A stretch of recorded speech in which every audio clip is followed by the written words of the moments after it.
वो आ गई गाड़ियां यार साइड में बंद करो बंद करो बंद करो बंद करो बंद करो बंद करो लोकतंत्र की हत्या बंद करो लोकतंत्र की हत्या बंद करो तानाशाही बंद करो लोकतंत्र की हत्या बंद करो लोकतंत्र की हत्या बंद करो तानाशाही बंद करो नहीं चलेगी लोकतंत्र की हत्या बंद करो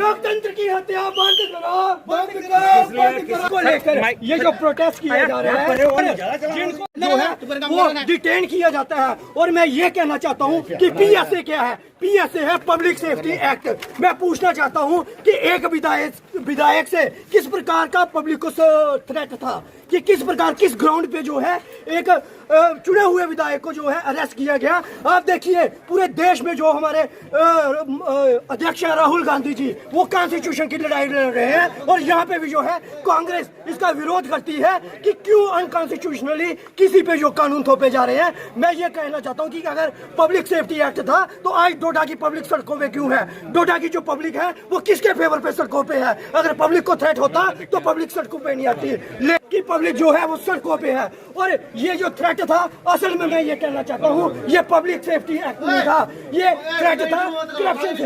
जो करप्शन ये किया गया और बिल उठाए युवाओं की कोई आवाज न उठाए, देश में महंगाई के खिलाफ कोई ना बोले, उसका ये जो थ्रेट था।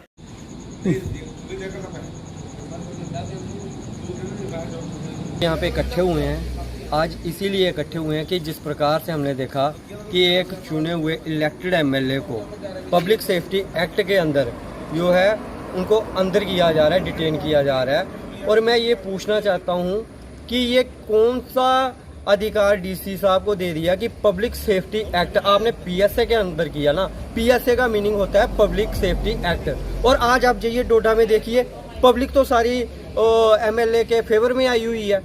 किसकी सेफ्टी के लिए किया आपने जिस एक्ट में किया उसका मतलब था पब्लिक सेफ्टी।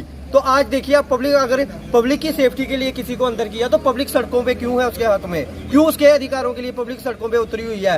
ये किया है तो आपने पब्लिक की सेफ्टी के लिए नहीं किया। जो चोर बाजारी चल रही है उसकी सेफ्टी के लिए किया, जो काला बाजारी चल रही है उसकी सेफ्टी के लिए किया कि ताकि कोई बंदा जो है आवाज ना उठाए। जो करप्शन यहाँ पे चल रही है, यहाँ पे जो बेरोजगारों की आवाज को ना उठाया जाए, यहाँ पे किसी गरीब की आवाज को ना उठाया जाए, पब्लिक की सेफ्टी के लिए नहीं। ये तमाम जो आवाज उठाई जाती थी पब्लिक के फेवर में उसकी सेफ्टी के लिए ताकि कोई आवाज उठाने वाला ना रहे, इसलिए उसको जो है पब्लिक सेफ्टी एक्ट का नाम दिया गया है। हालांकि सेफ्टी इन तमाम चीजों की गई है। मैं ये पूछना चाहता हूँ उस एमएलए को क्यों नहीं उठाया गया जिसने मीडिया में एक गंदी गाली दी थी? अब मैं वो गाली यहाँ पे दोहराना नहीं चाहता, लेकिन फिर भी अगर आप बाइट निकालो तो देखो किस प्रकार से माँ की गाली दी गई थी। उस एमएलए पे क्यों नहीं पब्लिक सेफ्टी एक्ट लगा? मेराज मलिक पे क्यों जो है पब्लिक सेफ्टी एक्ट लगा हुआ है? मैं ये पूछना चाहता हूँ कि ये एडमिनिस्ट्रेशन ने क्या मजाक बनाया हुआ है यहाँ पे? और डेमोक्रेसी लोकतंत्र की शरेआम हत्या की जा रही है। मेरे को बताइए किस जुल्म में आपने पब्लिक सेफ्टी एक्ट लगाया? कौन सी पब्लिक को जो है उसका थ्रेट था कि जो पब्लिक को ये कहते हैं कि पब्लिक को थ्रेट था? कहाँ पब्लिक को थ्रेट था? कौन सी पब्लिक को थ्रेट था? बताइए कौन सी कंप्लेन आई पब्लिक की कि हमें थ्रेट है? थ्रेट था उनको, थ्रेट था जो करप्शन करते थे, थ्रेट था उनको, थ्रेट था जो बेरोजगारों की आवाज नहीं उठाते थे, थ्रेट था कि जो गरीबों के हक की आवाज उठाएगा हम उसको बाहर नहीं रहने देंगे, इसलिए जो है अंदर किया गया। हाँ मैं ये कहता हूँ कि अगर उनकी लैंग्वेज गलत थी, अगर उन्होंने अनपार्लियामेंट्री लैंग्वेज यूज की तो आप उस तरह का मुकदमा चलाइए, उस तरह की बात कीजिए। एक इलेक्टेड जो गवर्नमेंट जो चुना हुआ नुमाइंदा है उसको एक अनइलेक्टेड डीसी, जो कि कोई चुना हुआ नुमाइंदा नहीं होता, डीसी अनइलेक्टेड होता है। हालांकि आईपीएस हो केएस हो, लेकिन जो इलेक्टेड नुमाइंदा होता है वो पब्लिक की आवाज होती है। उसको बंद करना यानी कि जो पब्लिक की आवाज है उसको दबाना है। और ये जो है इसका हम कड़ा विरोध करते हैं और बिल्कुल ये हम इसका समर्थन नहीं करते जो इन्होंने किया है। आप देखिए तमाम जितनी भी पॉलिटिकल पार्टीज हैं इसके अगेंस्ट हैं और कोई भी इसका समर्थन नहीं कर रहा। ये एक तानाशाही है जो जम्मू कश्मीर में हम बर्दाश्त नहीं करेंगे। जय हिंद जय भारत। डोडा में महाराज मलिक जी को तानाशाही के तहत उन्हें अंदर किया गया है, ये बिल्कुल भी बर्दाश्त नहीं है। और ये जम्मू कश्मीर का यूथ का आइकन है, हम उसे अपना आइकन मानते हैं। वो हमारे बेरोजगारों की बात को उठाते हैं, आए दिन देखते हैं कि वो ऐसे ऐसे मसले उठाते हैं जो हमारे दिल के साथ जुड़े होते हैं, हमारी ज़मीन के साथ जुड़े होते हैं। ये हमारे लोकतंत्र की, हमारे गरीबों की आवाज़ को दबाया जा रहा है, ये कभी भी बर्दाश्त नहीं होगा और इसका विरोध हम कड़े लफ्ज़ों से करेंगे और हर जगह हम विरोध करेंगे। हम चाहते हैं कि इसे जल्द से जल्द रिहा किया जाए, नहीं तो इसका अंजाम बहुत ही बुरा होगा। ये एकजुटता, ये पूरे जम्मू कश्मीर का युवा एकजुट है और एकजुटता दिखाएगा। महराज मलिक खाली जम्मू कश्मीर की नहीं, ये पूरे हिंदुस्तान की आवाज़ है जो बेरोजगारी के खिलाफ जो चलाया हुआ है हमारे कांग्रेस पार्टी ने कि बेरोजगारी को ख़त्म किया जाए। इसके हक में जो बातें करते हैं, इससे हम बहुत ज़्यादा अफसोस है हमें कि हमारे जो जम्मू कश्मीर की लोकतंत्र है, जो हमारे जीते हुए नुमाइंदे हैं, लोगों ने जिताए हुए हैं, उसको जो अंदर किया हुआ है, ये कभी भी बर्दाश्त नहीं होगा। जय भीम, जय Bharat. You have not slapped a PSA on Mehraj Malik. You have slapped the PSA on the thousands of voters of Mehraj Malik. कुछ तो कमियां रही होंगी, यूं ही कोई बेवफा नहीं होता। बात शुरू हुई एक नॉर्मल से पब्लिक हेल्थ सेंटर को लेके।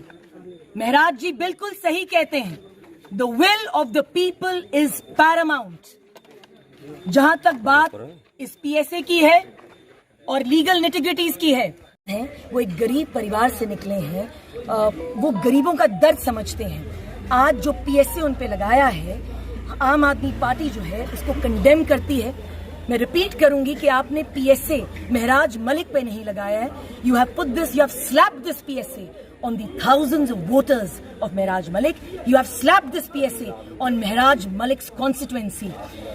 एक चुप और सो सुख की राजनीति में आम आदमी पार्टी विश्वास नहीं रखती। मैं फिर से कहूंगी, हम बोलेंगे, बेबाकी से बोलेंगे। हमें अपने दायरे पता है, we know our limitations, we are law abiding people, और हम इस चीज पे जो भी लीगल रिकॉर्स होगा उस पर एक्शन लेंगे। आम आदमी पार्टी क्या रहेगा इसके बाद? अब देखिए, मैंने पहले ही बताया, हमारी इस वक्त जो मेन हमारा जो पिवटल पॉइंट इस वक्त है, जो हमारा पहली जो हमें कार्रवाई करनी है, we want the set of the dossier. Dossier में लिखा होगा कि क्या क्या उनके कौन सा रिकॉर्ड्स विद एज इन कौन सा क्या उनका ऑर्डर ऑफ डिटेंशन है, what exactly the grounds of detention, ये सब कुछ हमें जानना है। इसी के बाद ही हम लीगल एक्शन ले पाएंगे। Thank you.